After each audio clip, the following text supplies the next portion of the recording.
தெய்வத்தின் குரல் 4ஆம் பாகம். குருகுலம் கடிகாஸ்தானம். தாய் தந்தையர் பெருமை. வித்யாபியாசம் கொடுக்காவிட்டாலும் கூட பிதா என்கிறவன் ஆச்சாரியனுக்கு மேலே என்று மனுஸ்மிருதியில் உயர்ந்த ஸ்தானம் கொடுத்திருக்கிறது. சம்பளத்துக்கு சொல்லிக் கொடுக்கும் 10 உபாத்தியாயர்களை காட்டிலும் ஆச்சாரியர் உயர்ந்தவர். 100 ஆச்சாரியர்களை காட்டிலும் பிதா உயர்ந்தவர் என்று சொல்லியிருக்கிறது. இந்த இடத்திலேயே எல்லாரை விடவும் உயர்ந்த சிறப்பிடத்தை அம்மாவுக்கு கொடுத்து 1000 பிதாக்களை காட்டிலும் மாதா உயர்ந்தவள் என்று சொல்லியிருக்கிறது. யாக்ஞவல்கியர் காலத்தில் பிதாவோ அவனை விட்டால் அடுத்தபடியாக தமையனாரோதான் உபநயனம் செய்விப்பதாகவும், இவர்கள் இருவரும் இல்லாவிட்டால்தான் வெளி மனுஷியர் செய்வித்திருக்கிறார் என்றும் தெரிகிறது. இல்லாவிட்டால் என்றால் உயிரோடு இல்லாவிட்டால் மட்டும் இல்லை, யோக்கியத்தை இல்லாவிட்டாலும் இவர்கள் உபநயனம் செய்விக்கப்படாது என்று சொல்லி இருக்கிறது. என்ன யோக்கியத்தை? அவன் தனக்கான வேத சாக்கையை பூர்ணமாய் அத்தியனம் செய்திருக்க வேண்டும். அதோடு மற்றவர்களுக்கு அதை சொல்லிக் கொடுத்து அத்தியாபனமும் செய்பவனாய் இருக்க வேண்டும்.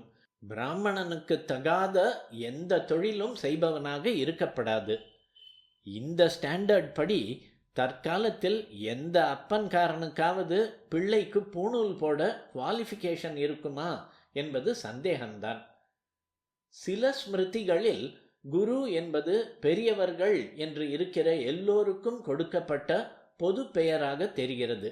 அப்பா, அண்ணா, தாத்தாக்கள், அப்பா அம்மாவுடன் பிறந்தவர்கள், மாமனார், தேசத்துக்கு ராஜா யாரோ அவர், சகல சத் பிராமணர்கள், இவர்கள் மாத்திரமில்லாமல் அம்மா, பாட்டிகள், ஆச்சாரிய பத்னி, அத்தை, சித்தி, பெரியம்மா, மாமியார், அக்கா, சபத்னி மாதா, மாற்றான் தாய் ஆகிய ஸ்திரீகளையும் கூட குருக்கள் என்றே அவற்றில் சொல்லியிருக்கிறது.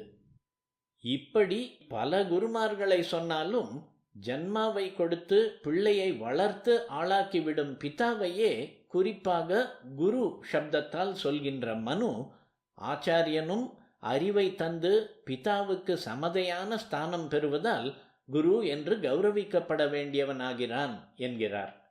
கௌரவம் என்ற வார்த்தைக்கே குருவுக்கு உரியது என்றுதான் அர்த்தம்.